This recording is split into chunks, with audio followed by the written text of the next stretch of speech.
Plus que 100 mètres. Bienvenue sur la dune du Pilat. À la base, on est venu ici pour faire un short expliquant la formation de cette dune. Mais en fait, c'est tellement intéressant cette histoire qu'on a eu envie de vous en faire une vidéo longue. Tout a commencé il y a 4 milliers d'années. Et oui, cette dune a vraiment 4000 ans. À cette époque, sous nos pieds, il n'y avait seulement qu'un début de plage. Le bassin d'Arcachon était déjà formé, mais bien différent de celui qu'on connaît aujourd'hui.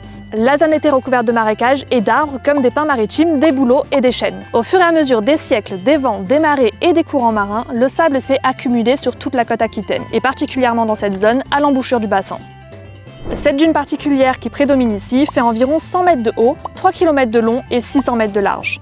Et sa formation résulte d'un enchaînement de coïncidences. L'histoire de cette dune s'est écrite en 5 grandes phases, retraçant aussi l'histoire de la région. Il y a 4000 ans, le climat commence à changer. Il devient plus sec et le sable côtier entraîné par les vents d'ouest recouvre la forêt déjà existante et forme les premières dunes. D'ailleurs, quand on se balade au pied de la dune du côté de l'océan, on retrouve un genre de sable foncé et compact. Eh bien, c'est le sol où se sont posées les premières dunes.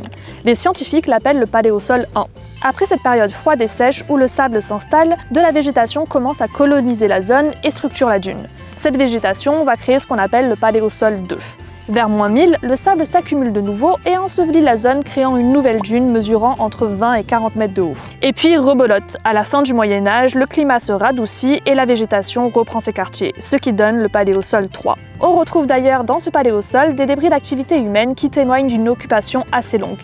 Vers 1500, le climat change de nouveau. Vent, froid, sable, vous connaissez la chanson. Une nouvelle dune se crée au-dessus des accumulations précédentes pour former une dune allant jusqu'à 100 mètres de haut. Je vous vois venir, mais non, ce n'est pas la dune du Pilat, mais la dune de la Grave. Et c'est à cette époque-là que l'homme décide de modifier le territoire pour fixer les dunes du littoral aquitain et empêcher que le sable entre trop dans les terres. Et pour cela, des pins maritimes sont plantés par milliers. D'ailleurs, cette décision vient de Napoléon et des pins sont même plantés sur la dune de la Grave. Cette végétation sur la dune donnera le paléosol 4. Et vers 1860, avec l'action de l'érosion, la végétation va disparaître et être recouverte par le sable pour former une nouvelle dune, la dune du Pilat. Celle-ci culminera à son apogée à 115 mètres. Bon, c'est bien beau tout ça, mais on peut quand même se poser une question. Comment du sable transporté par l'océan peut se retrouver à 115 mètres de haut ?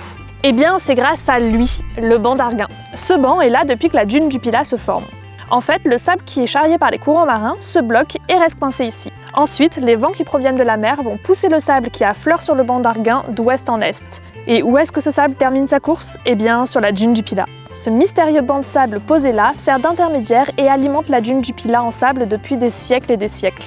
Évidemment, les courants marins, les déplacements de sable et les vents sont des phénomènes qui changent tout le temps. La côte subit de l'érosion et le banc d'Arguin, tout comme la dune du Pilat, est toujours en mouvement. D'ailleurs, chaque année, la dune bouge de 1 à 5 mètres par an vers les terres, s'aplatit et c'est assez flagrant. Et bien maintenant, tu sais tout. Merci d'avoir regardé cette vidéo et si ce type d'histoire vous a plu, n'hésitez pas à nous le dire en commentaire, on vous embarquera avec nous pour d'autres aventures.